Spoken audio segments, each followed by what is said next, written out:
સૌનું સ્વાગત છે। તાસ 12 માં આપણે ફળો, શાકભાજી અને ફૂલોની વાત કરવાની છે, એનો અભ્યાસ કરવાનો છે।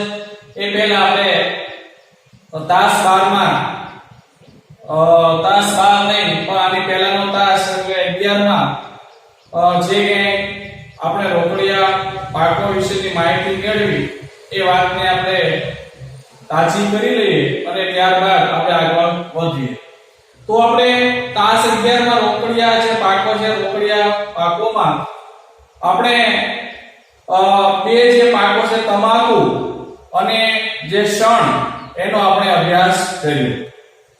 આ જે બંને પાકો છે, બંને પાકો ને કઈ કઈ અનુકૂળતાઓ હોય છે, એટલે કે કેવા પ્રકારની જમીન, તાપમાન, આબોહવા, વરસાદનું કેટલું પ્રમાણ જોવે અને કેટલું માફક આવે એની વાત કરી। તેનું ઉત્પાદન કયા રાજ્યોમાં થાય છે અને કયા કયા દેશોમાં પણ તેનું ઉત્પાદન થાય છે એની આપણે વાત કરી। હવે આપણે 12માં તાસ 12માં ફળો, શાકભાજી અને ફૂલોની જે ખેતી છે એની આપણે વાત કરીશું। હવે વિશ્વમાં ફળોના જે ઉત્પાદનમાં ભારત ચીન પછી બીજા ક્રમે છે। ભારત ચીન પછી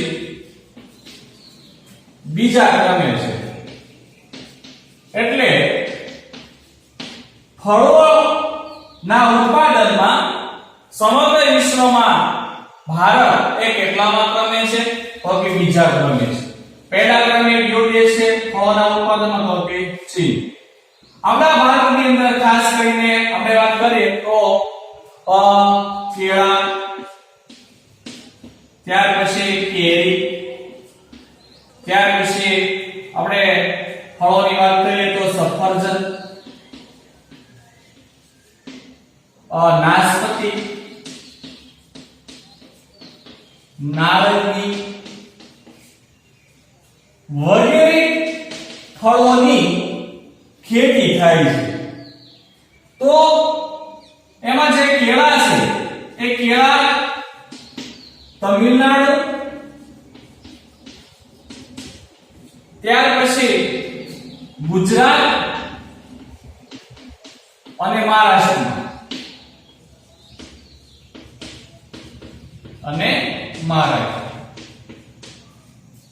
હવે આપણે સફરજનની વાત કરીએ તો સફરજન એ જમ્મુ કાશ્મીર,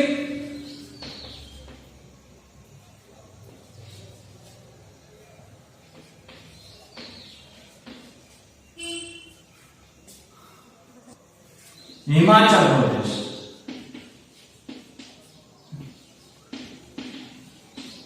અને જે દ્રાક્ષ છે એ દ્રાક્ષ ઉત્તરાખંડ,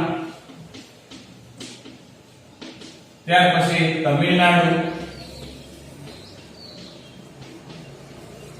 મહારાષ્ટ્ર,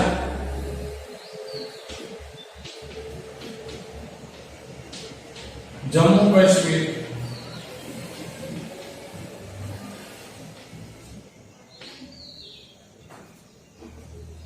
ત્યાર પછી ઉત્તરાખંડ છે, ઉત્તરાખંડ આપણે અહીંયા લઈ લીધું છે। તો એના પછીનું એક આપણે રાજ્ય છે એ આપણે લઈ લઈએ તો હિમાચલ પ્રદેશમાં પણ દ્રાક્ષનું ઉત્પાદન થાય છે। ત્યાર પછી પંજાબ, ત્યાર પછી આંધ્રપ્રદેશ વગેરે રાજ્યોમાં જે દ્રાક્ષ છે એ દ્રાક્ષનું ઉત્પાદન થાય છે। હવે દ્રાક્ષ છે એ દ્રાક્ષની ઉત્પાદન ઓછું છે ને માંગ આપણા દેશની અંદર વધારે છે। તો એટલા માટે આપણે શું કરવું પડશે કે જ્યારે માંગ વધારે હોય અને ઉત્પાદન ઓછું હોય ત્યારે આપણે વિદેશમાંથી આયાત કરવું પડે। તો આપણે જે દ્રાક્ષ છે દ્રાક્ષનું જે ઉત્પાદન છે એ ઉત્પાદન કેવું છે? ઉત્પાદન ઓછું છે. માંગ કેવી છે? તો કે માંગ છે એ વધારે છે અને એટલા માટે આપણે દ્રાક્ષની જે છે આપણે આયાત કરવી પડે છે કે વિદેશમાંથી આપણે દ્રાક્ષ મંગાવવી પડે છે. શું કરવી પડે છે? આયાત કરવી પડે છે. તો એ આયાત છે એ આપણે કયા દેશમાંથી કરીએ છીએ? તો ખાસ કરીને આપણે વાત કરીએ તો કે ભાઈ અફઘાનિસ્તાન,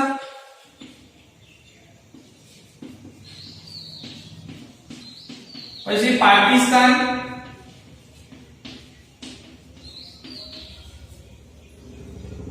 પાકિસ્તાન જેવા જે દેશો છે એ દેશોમાંથી આપણે એની જે આયાત છે એ આપણે કરીએ છીએ. ત્યાર પછી એક દેશ ઓસ્ટ્રેલિયામાંથી પણ આપણે આયાત કરીએ છીએ. ઓસ્ટ્રેલિયા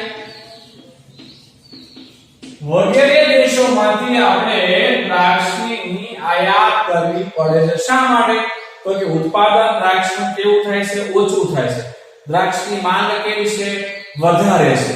અને એટલા માટે આપણે આ જે દેશો છે ખાસ કરીને અફઘાનિસ્તાન, પાકિસ્તાન અને ઓસ્ટ્રેલિયામાંથી આપણે તેની આયાત કરીએ છીએ. આયાત કરવી પડે છે. હવે આ સિવાય જે શાકભાજી છે ભારતમાં એ શાકભાજીની પણ ખેતી કરવામાં આવે છે. શાકભાજીમાં તો ખાસ કરીને રીંગણા છે, ભીંડો છે, દૂધી છે, બટાટા છે. ત્યારબાદ આપણે વાત કરીએ તો કારેલા છે. આવા ઘણા બધા શાકભાજી. આ શાકભાજીની જે ખેતી છે એ ખેતી પણ થાય છે. ત્યાર પછી આપણે ફૂલોની વાત કરીએ તો ખાસ કરીને જે ફૂલો છે એ ફૂલોમાં ગુલાબ, ત્યાર પછી ગલગોટા, ત્યાર પછી જુઈ અને મોગરા વગેરે જે ફૂલોની જે ખેતી છે આપણા ભારત દેશમાં થાય છે. અને ફૂલોની વાત કરીએ તો ગુલાબ, ગલગોટા, જુઈ, મોગરા એ સિવાય ઘણા બધા એવા પણ ફૂલો છે કે જેની ખેતી આપણા દેશમાં થાય છે. આવી રીતે મિત્રો આ જે પાકો છે એ આપણા ભારત દેશમાં આ પાકોમાં વિવિધતા જોવા મળે છે. આપણા ભારત દેશની અંદર આવા ઘણા બધા પાકોનું વાવેતર કરવામાં આવે છે, ઉત્પાદન પણ મેળવવામાં આવે છે અને નિકાસ પણ કરવામાં આવે છે. અહીંયા આપણે જે છે એ આપણા દેશની અંદર જે કાંઈ પાકો નું ઉત્પાદન થાય છે, જે વાવેતર થાય છે એની આપણે માહિતી મેળવી અને હવે આપણે નવો મુદ્દો એક જોઈ લઈએ કે કૃષિ જે છે કૃષિમાં ટેકનિકલ અને જે સંસ્થાગત જે કંઈ સુધારા છે એની આપણે વાત કરીશું.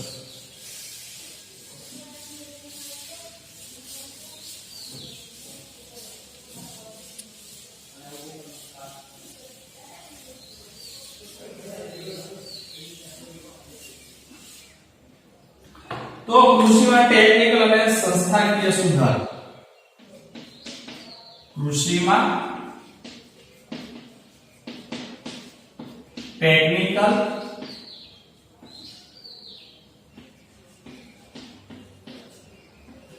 અને સંસ્થાકીય સુધાર.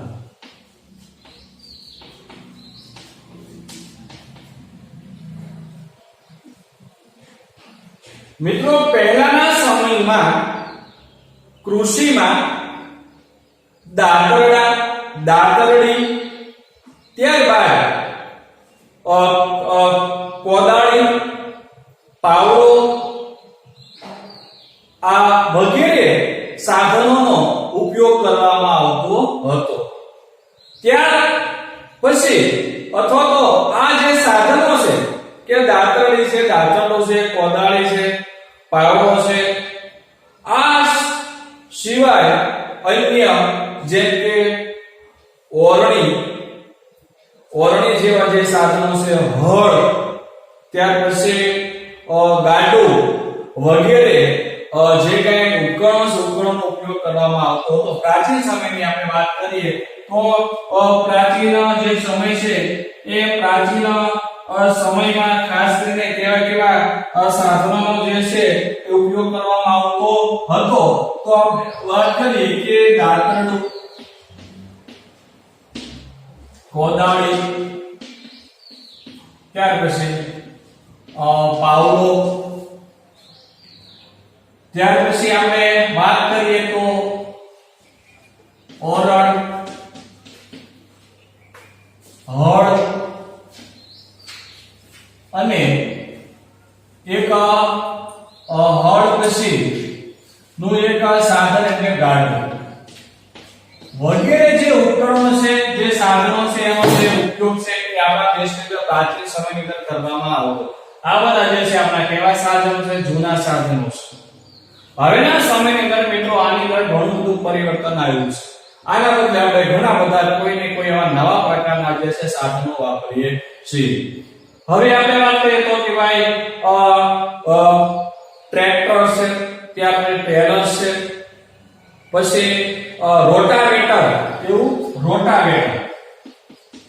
રોટાવેટર જેને આપણે કટર તરીકે ઓળખીએ છીએ. આપણે ભાષામાં આપણે એને કટર કહીએ છીએ, બરાબર? કટર વગેરે સાધનોનો જે છે એ મિત્રો આપણે ઉપયોગ કર્યો કરતા થયા છે. પછી ઘઉં કાપવા માટે, ઘઉંની જે કાપણી છે, કાપણી કરવા માટે મિત્રો આપણે થ્રેશર અને હાર્વેસ્ટર જે છે એ હાર્વેસ્ટરનો પણ આપણે ઉપયોગ કરીએ છીએ. હાર્વેસ્ટર એટલે કે જે ઊભા ઘઉં હોય, ઊભા ઘઉંમાં જે કાપીને એ લઈ લે છે, બરાબર છે? મોટું મશીન, ખાસ કરીને પંજાબની અંદર આવા હાર્વેસ્ટર જે છે એ સૌથી વધારે પ્રમાણમાં જોવા મળે છે.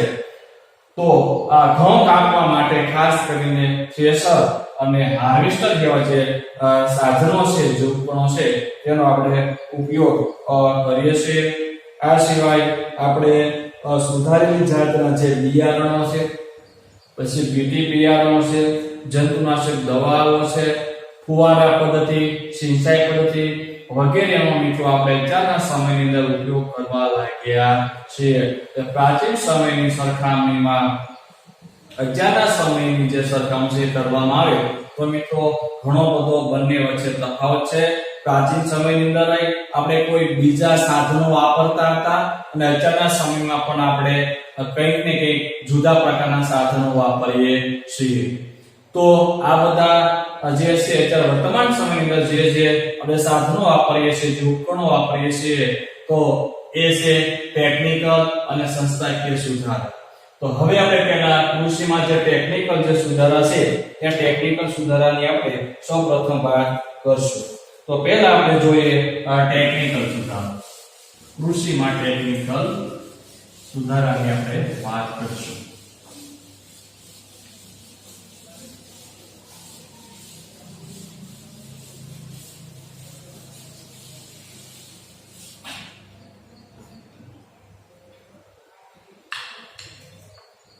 કૃષિમાં ટેકનિકલ.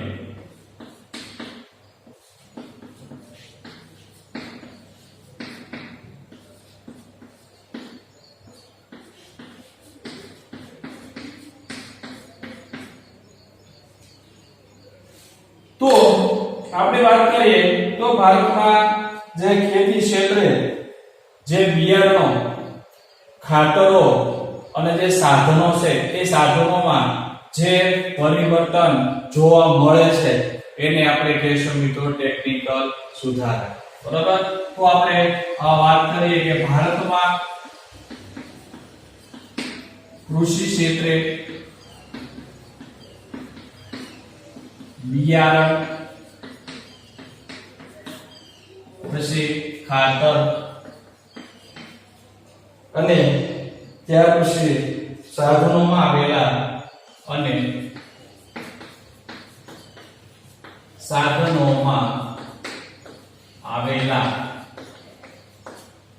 જે પરિવર્તન છે એ પરિવર્તનને આપણે મિત્રો જે સુધારા એટલે કે ટેકનિકલ સુધારા તરીકે ઓળખવામાં આવે છે. આવેલા પરિવર્તનને શું કહે છે? તો કે ટેકનિકલ સુધારા કહે છે. યાદ રાખજો મિત્રો કે ટેકનિકલ સુધારા એટલે શું? ટેકનિકલ સુધારા એટલે કે ભારતમાં કૃષિ ક્ષેત્રે જે કંઈ બિયારણ, ખાતર અને જે કંઈ સાધનો છે, સાધનોમાં આવેલા જે પરિવર્તનો છે, એ પરિવર્તનોને આપણે કેવા ટેકનિકલ સુધારાઓ જે છે એ આપણે કહેશું. હવે સિંચાઈ માટે આપણે ખ્યાલ છે કે ભાઈ સિંચાઈ માટે પહેલાના સમયમાં જે ખેડૂત છે એ જે આપણે કોષ અને જે રહેડ છે એ રહેડનો જે ઉપયોગ છે એ ઉપયોગ કરતો હતો. પ્રાચીન સમયમાં જે ખેડૂત છે એ કોષ અને જે રહેડ છે એ રહેડનો ઉપયોગ જે છે એ કરતો હતો. મિત્રો અચાનક સમયની અંદર આપ સૌને ખબર છે કે સબમર્સિબલ પંપ, ત્યાર પછી જે મોનોબ્લોક જે કે પંપ કહેવાય છે એ પંપનો પણ આપણે ઉપયોગ કરીએ છીએ.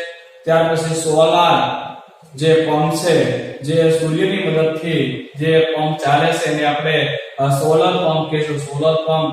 ત્યાર પછી આપણે ફુવારા પદ્ધતિ, ટપક સિંચાઈ પદ્ધતિ, આવી બધી જે પદ્ધતિઓ છે જેનો આપણે ઉપયોગ કરવા લાગ્યા છે.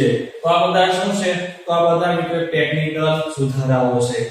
ફરી વખત આપણે જોઈએ કે પહેલાના સમયમાં, પ્રાચીન સમયમાં જે ખેડૂત છે એ ખેડૂત સિંચાઈ તરીકે પાણીને ખેંચવા માટે કૂવામાં રહેલું પાણી કે પછી તળાવમાં રહેલું પાણી હોય કે કોઈ પણ જે આ પાણી છે એ પાણીને ખેંચવા માટે, સિંચાઈ માટે કોષ અને રહેડનો ઉપયોગ કરતો હતો.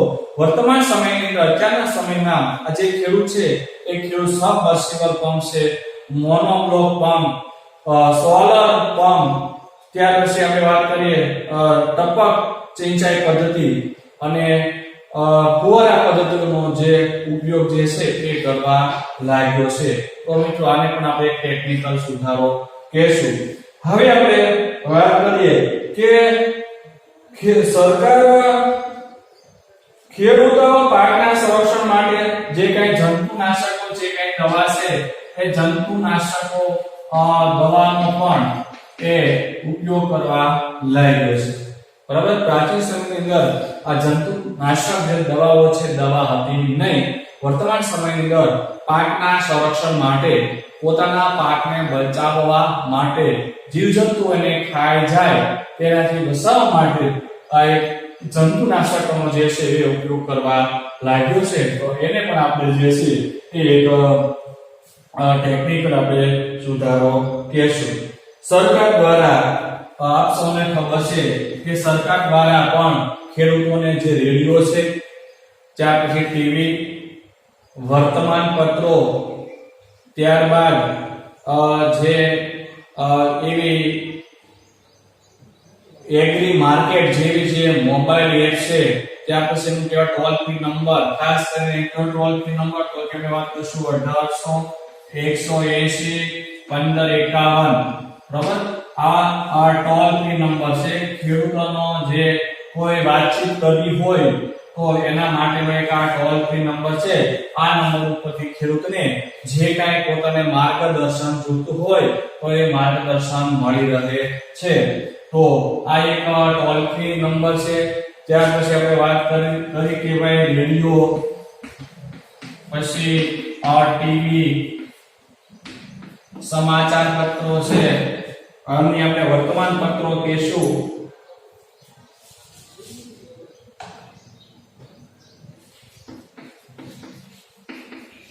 વર્તમાન પત્રો, ત્યાર પછી એક એપ છે આઈ ખેડૂત છે, એક મોબાઈલ એપ છે. એને આપણે એગ્રી જે માર્કેટ છે, એગ્રી માર્કેટ પણ આપણે એને કહેશું. તો આ એગ્રી માર્કેટ જે એક મોબાઈલ એપ છે એના દ્વારા ખેડૂતોને સતત ને સતત જે કાંઈ માર્ગદર્શન પણ આપવામાં આવે છે. જે કાંઈ તકનીકો, જે કાંઈ ટેકનોલોજીને જે કાંઈ સુધારાઓ થાય છે એ સુધારાની જાણ પણ ખેડૂતને કરવામાં આવે છે. એ સિવાય આપણે વાત કરીએ ટેકનિકલ સુધારાની અંદર તો ખાસ કરીને જે ખાતરો છે એ રાસાયણિક જે ખાતરો છે એ રાસાયણિક ખાતરોની વાત કરીએ તો ખાસ કરીને ડીએપી, ડાઈએમોન ફોસ્ફેટ, બરાબર છે, ડાઈએમોન ફોસ્ફેટ, ત્યાર પછી આપણે એનપીકે એક ખાતરનો રાસાયણિક ખાતરનો પ્રકાર છે, નાઇટ્રોજન, ફોસ્ફરસ અને પોટાશ, ત્યાર પછી યુરિયા, એ સિવાય અન્ય જે કાંઈ જૈવિક ખાતરો છે એ જૈવિક ખાતરો, આ ખાતરોનો જે ઉપયોગ છે એ ઉપયોગ પણ વર્તમાન સમયમાં કૃષિ ક્ષેત્રે થઈ રહ્યો છે, બરાબર. તો આ પણ એક ટેકનિકલ સુધારો, એટલે કે ટૂંકમાં જે કંઈ સુધારા થયા છે પ્રાચીન સમયની સરખામણીમાં વર્તમાન સમયમાં જે કે આપણે નવા જે કંઈ બિયારણો વાપરીએ છીએ, જે કંઈ આપણે રાસાયણિક જે કંઈ ખાતરો વાપરીએ છીએ, જે કોઈ નવા જે સાધનો વાપરીએ છીએ, એ બધાને આપણે કેવા ટેકનિકલ સુધારા કહેશું.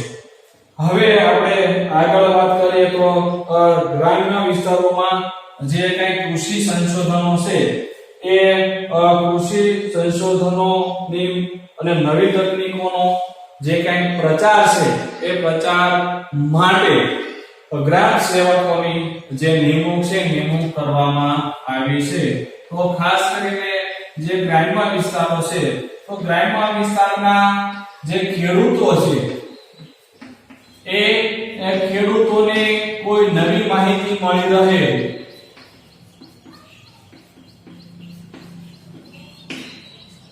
નવી માહિતી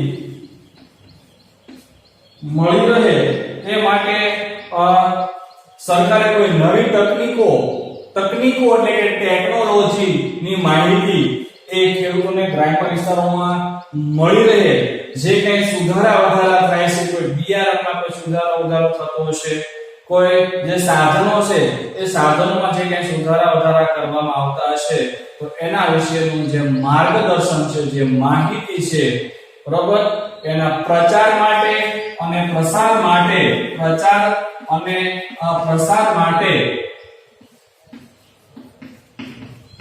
જે ગ્રામ સેવક છે એ ગ્રામ સેવકની જે નિમણૂક છે એ નિમણૂક પણ કરવામાં આવે છે. આ ગ્રામ સેવક જે છે એ ગ્રામ સેવકો ખેડૂતો સુધી જે માહિતી છે એ માહિતી પહોંચાડે છે. તો દરેક જે જિલ્લા છે જિલ્લામાં પણ જે ખેડૂતને તાલીમ આપવા માટેના જે કેન્દ્રો છે એ કેન્દ્રોની સ્થાપના પણ કરવામાં આવી છે. તો દરેક જિલ્લા મથકે દરેક જિલ્લામાં ખેડૂત તાલીમ કેન્દ્ર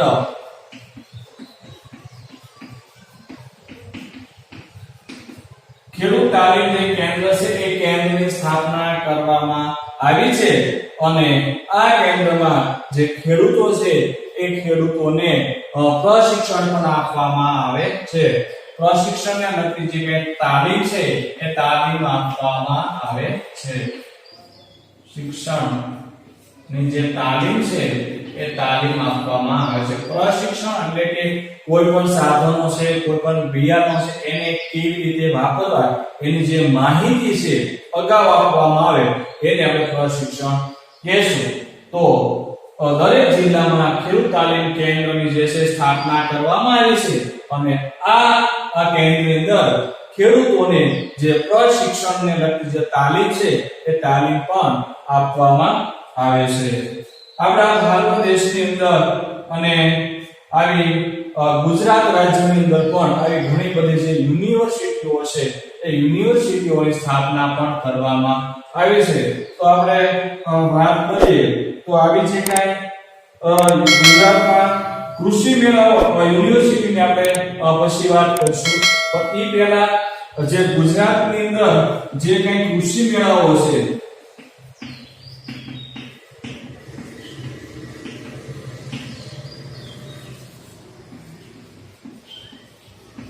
કૃષિ મેળાઓ દ્વારા ખેડૂતને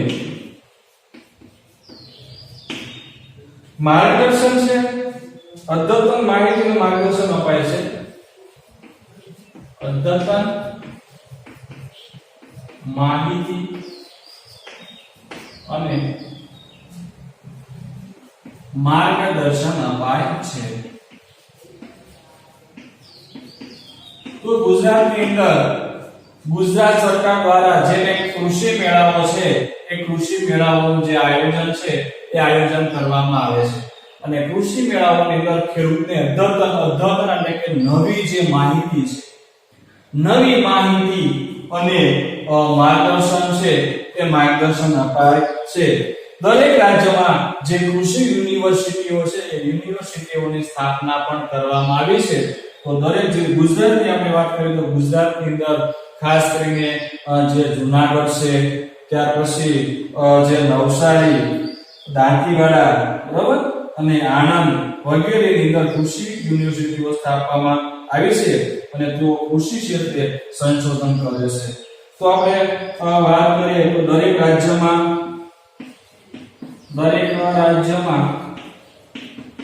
જે કૃષિ યુનિવર્સિટીઓની સ્થાપના કરવામાં આવી છે, યુનિવર્સિટીની જે સ્થાપના છે સ્થાપના કરવામાં આવી છે.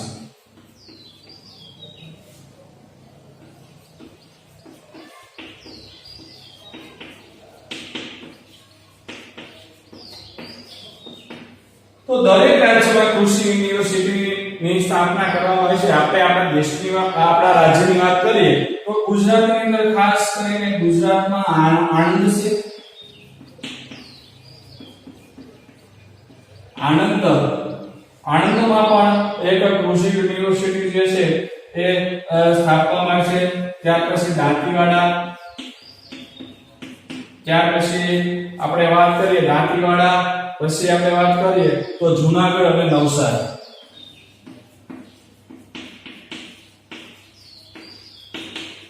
અને જે નવસારી છે એ નવસારીમાં કૃષિ યુનિવર્સિટીની જે છે એ સ્થાપના કરવામાં આવી છે. આ જે યુનિવર્સિટીઓ છે એ કૃષિ ક્ષેત્રે શું કરે છે તો કૃષિ ક્ષેત્રે સંશોધન કરે છે. કૃષિ ક્ષેત્રે સંશોધન કરે છે અને કૃષિવિદો તૈયાર કરે છે. કૃષિવિદો એટલે કે જે કૃષિના જે કઈ વિદ્વાનો છે એને આપણે કૃષિવિદો કહેશું. તો કૃષિવિદો એ તૈયાર કરે છે, બરાબર.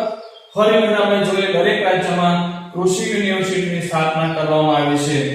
ગુજરાતમાં આણંદ, દાંતીવાડા, જૂનાગઢ અને નવસારીમાં આવી કૃષિ યુનિવર્સિટીઓ આવેલી છે અને આ કૃષિ યુનિવર્સિટી કૃષિ ક્ષેત્રે સંશોધન અને કૃષિવિદો જે છે તે તૈયાર કરે છે.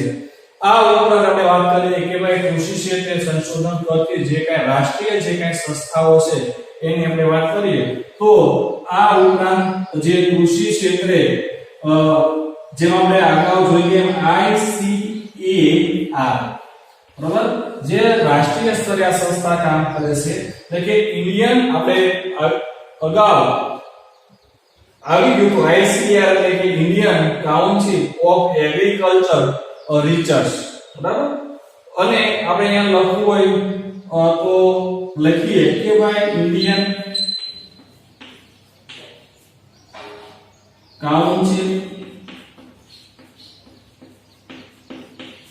ઓફ એગ્રીકલ્ચરલ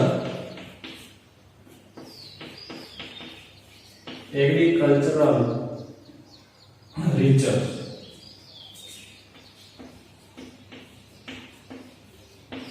અને આ સિવાયની DA એક સંસ્થા છે DARE,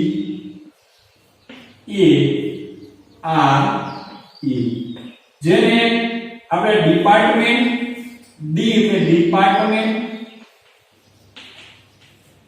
એ એટલે એગ્રીકલ્ચરલ,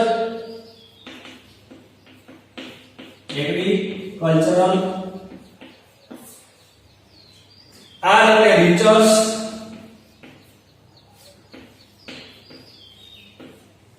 એન્ડ એજ્યુકેશન.